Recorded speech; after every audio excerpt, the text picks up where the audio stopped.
Olá, meu nome é Paulo Raidre, sou mestrando pelo Programa de Pós-Graduação em Artes Visuais da Universidade Federal do Rio Grande do Sul e vou apresentar o meu artigo intitulado Duas Mulheres e um Tirano, Fotografia e Paradoxos. Começo perguntando, o que poderia unir as histórias de vida de uma dançarina francesa, famosa na Belle Époque, um rei belga, admirador da vida parisiense e obcecado com o enriquecimento pessoal, e uma missionária inglesa que atuou em território africano e viria a ser considerada a primeira ativista dos direitos humanos. Esse bem poderia ser o enredo de um romance do século XIX, se não fossem fatos verídicos, com conotações que variam do glamour francês à tragédia africana. Nos dois extremos, a fotografia foi utilizada para divulgar, por meio de imagens, tanto o elogio da beleza quanto a crítica da atrocidade.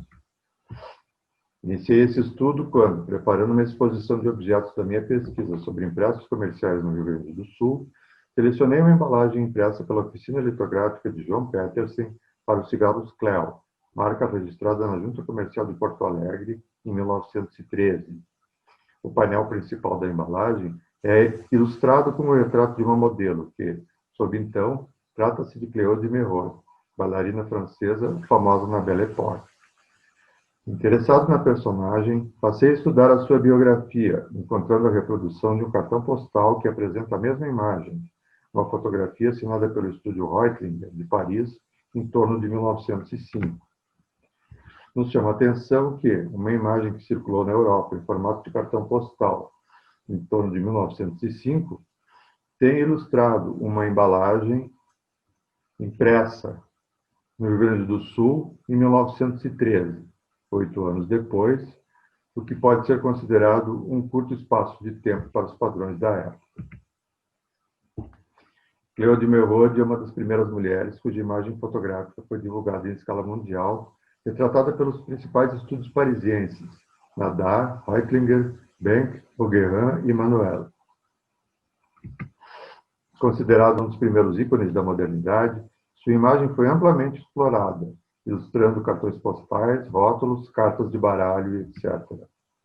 Numa época de mudanças culturais, a admiração pública mudava dos grandes escritores, que aspiravam à imortalidade, para os artistas de palco, cuja fama era bem mais efêmera. Envolvida pelos boatos e escândalos que alimentavam o imaginário da época, o nome de Cléo foi associado ao de Leopoldo II, rei da Bélgica, de quem teria se tornado amante. Ela teve que lutar contra a difamação pelo resto da vida, conforme relata no seu livro de memórias Le Ballet de ma vie, publicado pela editora Auré, de Paris, em 1955. Já Leopoldo II, como fruto da partilha da África entre as potências europeias no final do século XIX, obteve o domínio pessoal sobre o território do Congo.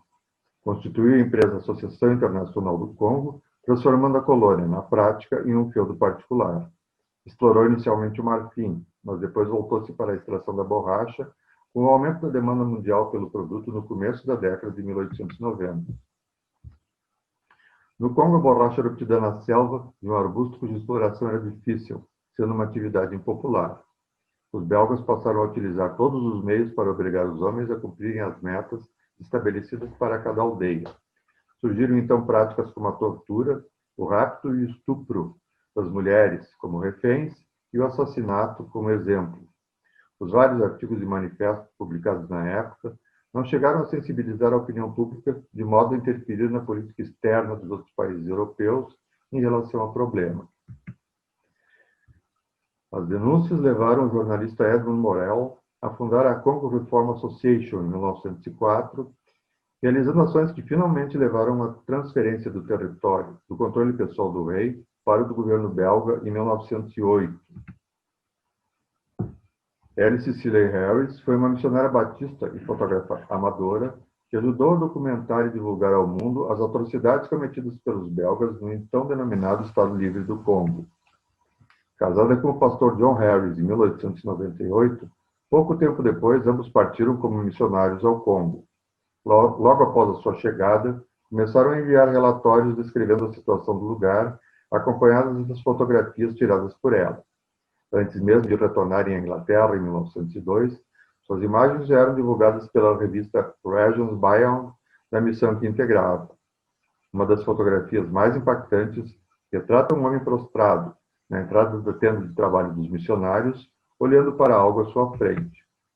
Esse homem se chamava Nzala, e aquilo que lhe olhava eram as mãos e os pés de sua filha de 5 anos, que ele levara até a missionária para denunciar a mutilação da criança e de sua esposa, porque sua aldeia não havia cumprido a cota exigida de produção de borracha.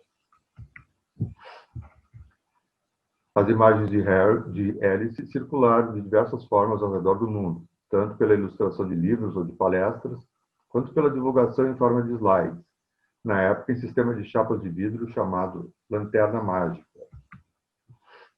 Tanto ela quanto o marido foram membros da Congo Reform Association, fundada por Edmund Morel, mas seu trabalho continuou mesmo após a transferência do Congo ao governo belga. Sua atuação inicialmente teve finalidade etnográfica, adquirindo conotações políticas na medida em que procuravam interferir nas condições que testemunhava. Alice é hoje considerada uma pioneira na fotografia documental e uma das primeiras a usar tais imagens para campanhas pelos direitos humanos. Sobre fotografia e paradoxos, tenho a dizer que a potência das imagens fidedignas, como as de natureza fotográfica, é capaz de nos induzir a sentimentos antagônicos, como o de posse, bastante conhecido, mas também o de pertencimento, que às vezes preferimos ignorar. Se, por um lado, a imagem de uma artista famosa produz a sensação de posse sobre os valores culturais que ela representa, as imagens da barbárie nos envergonham de pertencermos à mesma espécie que é capaz de cometer tais atrocidades com seus semelhantes. Por isso, os paradoxos aqui referidos dizem respeito a situações como essa, onde os opostos coexistem e, se não se complementam, também não se anulam, terminando por estabelecer uma forma, ainda que tensa, de convivência. Muito obrigado.